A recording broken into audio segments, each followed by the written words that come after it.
All right, well, for this video, we're going to go over mechanical advantage and boost curves to make sense for your setup.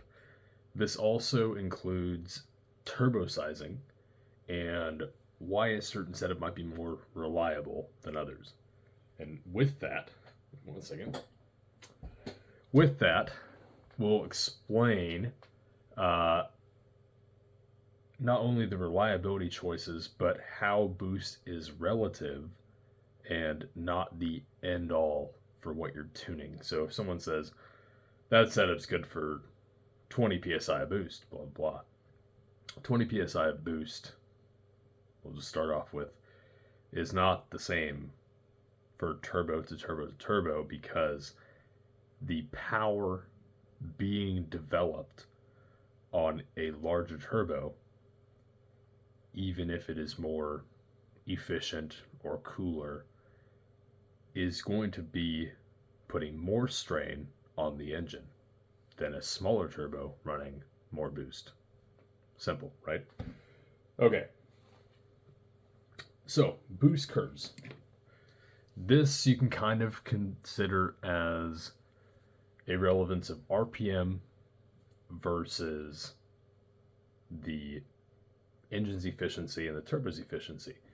So a turbo will have a compressor map for the majority of companies. BorgWarner and Garrett do very well at this.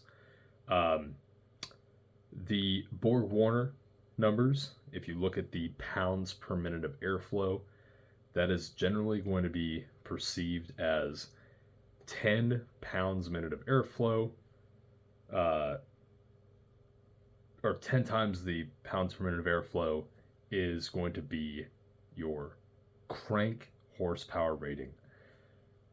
If you have a 80 pounds a minute of airflow turbo, and I'll explain why that cutoff is important, times 10, that turbo might be good for 800 crank low horsepower. Now, on Garrett's new G Series has been so underrated on so many different things, which blows my mind, that even on a rotary application,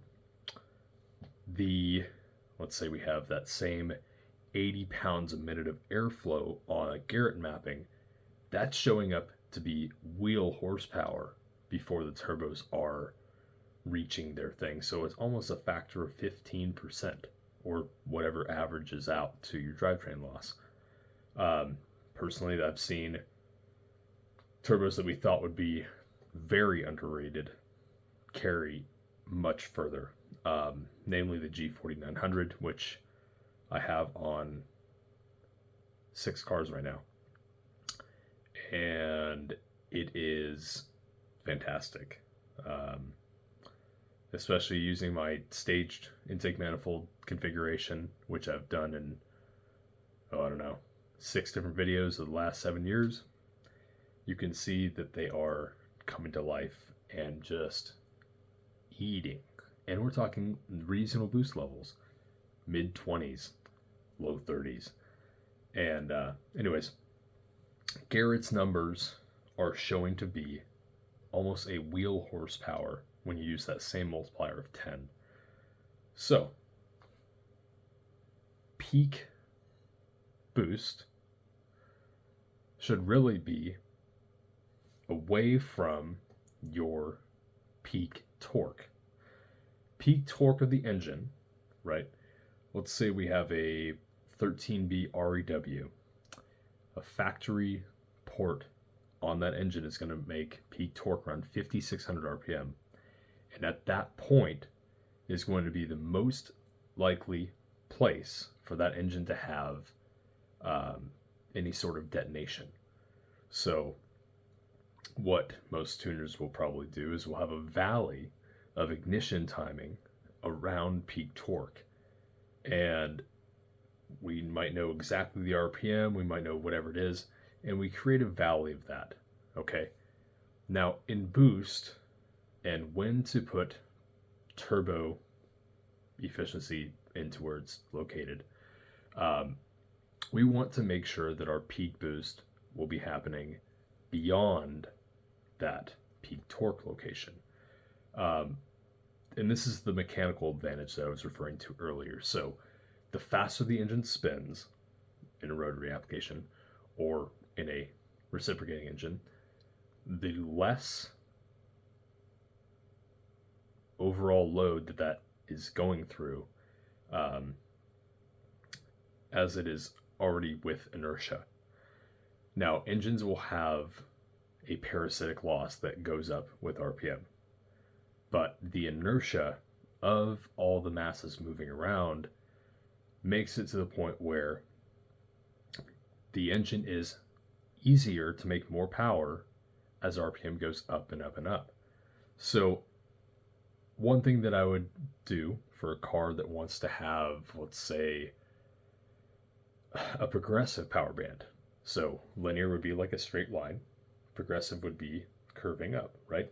So you could have a nice, good grunt peak torque down low, and then as you go up in power, you can make more and more and more power quickly as you go up. And as long as the ignition is powerful enough to handle it, that's going to be your other main factor. As long as it's enough to handle it, you're going to be fine to have more peak boost at higher RPM. So you can bolster your own numbers. You can make. I've seen a lot better power bands from doing it this way. And what it ends up doing is, as the volumetric efficiency of the engine is dropping off past its peak torque location, you're now carrying the boost up in your targets. And you're making the overall drivability in a more linear or progressive manner to where the car is more and more exciting as you're nearing redline. It's personal preference, and it always depends on your turbo's compressor map.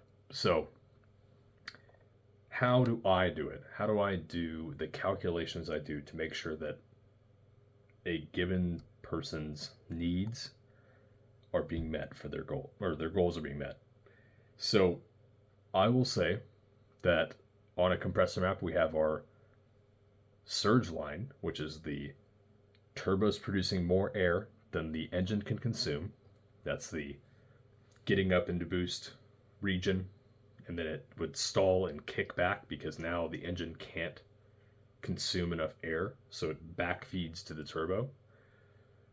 And then you have the choke line, which now the turbo is being overspun, and you have the efficiency dropping off on that way because it's now fighting essentially its back pressure and everything else. So you have those two regions to aim between. Now, most published compressor maps you'll see will have about 60% efficiency. And anything with 60% efficiency is not exactly great. By the time you're making 60% efficiency on either end of that surge or choke line, you're really losing out on the operation of the turbo's efficiency. And so what I would personally do is I say, we know our engine is efficient here and here and here and here, and we know our turbo is efficient from these points in here and here. And so what I'm doing is I'm identifying the right sizing for turbos, normally a size or two larger than what people would normally run.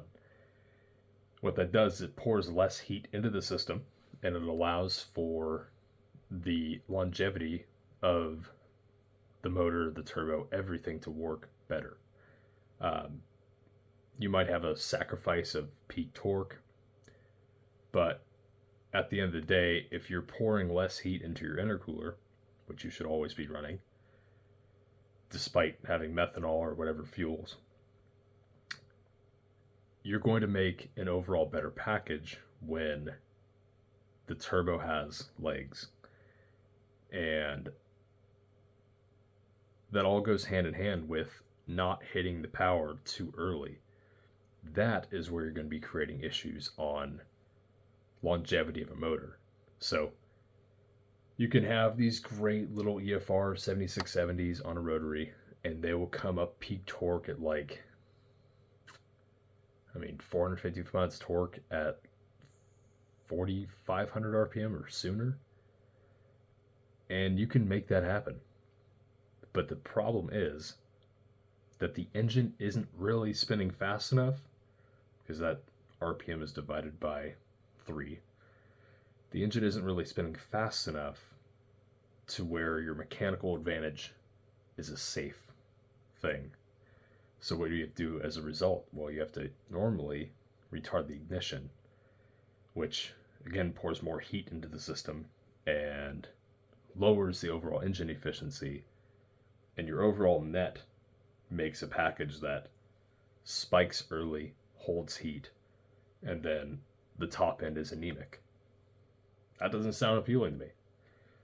So what I personally did for my car, you guys know I have the G42 1200, and the idea is to have a turbo that comes online from 4,300 RPM and carry out to 88. And my shift points for my car are anywhere between 6,800 RPM and 7,100 RPM, depending on which gear. So 8,800 dropping to 6,900, I'm never leaving the power band. And it's designed to be that way. So when I go to evaluate these certain things for cars, and you guys are asking me what I'm doing for turbo sizing and why I have a particular method of doing things, I'm taking, instead of 60% in these really broad power bands, and I'm saying, well, I don't want this to get hot, so I'll stop our choke line at 67%. And I don't want this thing to surge on off throttle constantly, so we'll put that at 65 or something like that. So now I'm looking at our power band in terms of pounds an hour. Then I have our fueling to identify our pressure ratio, pump gas, E85, methanol, whatever it is. And then between that, now I'm trying to figure out what will give the owner the drivability they're after. You can have a hill climb car that's easy to drive and not trying to break traction instantly. You can have a drift car where you're trying to make all the torque right now and completely different as far as the way that the tuning goes. And then there's all the stuff in between. You've got road course cars where you're having to worry about, that's a 20-minute stint, that's a 30-minute stint, that's a whatever multi-hour race. And on those things, we're doing a different offset for each sort of thing. And again, turbo sizing and mechanical advantage, all of it comes into play to identify what's actually needed for a vehicle. So I love seeing people throw shit at the wall, see if it sticks, and I love the plagiarism in the industry and the purchasing and then replicating of someone else's work. And I'm just glad to be hands off on all that crap, because I'm sure those of you who have been listening to this stuff from my page and everything else for the last, I don't know how many years at this point, you know I'm speaking to you from the heart. The cars that I produce are doing very well, and I have bedside manners to make sure that people are being taken care of. I expect to have updates for people. I constantly say, hey, by the way, this car I can improve upon for this. Let me take a look at it. And I will refine my craft and continue moving the bar forward and making sure that my past clients are taken care of in that same manner, just as much as the guy who was new starting off his first build. So to me, information shared and a community gained is much more valuable than making dollars, pennies, whatever the fuck off of certain things. I don't brand anything. I don't market anything. I'm not wasting my time building a bunch of stuff that fails. I make stuff that works. I just did another chassis video today, which I will probably make a professional version of later, to explain how to set up a car. And that's where I'm going to focus on, because there's so much misinformation out there. It's just not worth fighting the good fight to continue when I can just work hard, make sure cars are working properly, and never ever once claim to be the best at this. I'm just a dude doing good work. That's it. So, on that note, I'll catch you guys in the next one. Hopefully that gives you guys enough information in regards to turbo configuration, sizing. There are obviously a lot more detailed parts of that, but that might get you in the right mindset to understand my thought process without going into too much detail. Catch you guys in the next one. Cheers.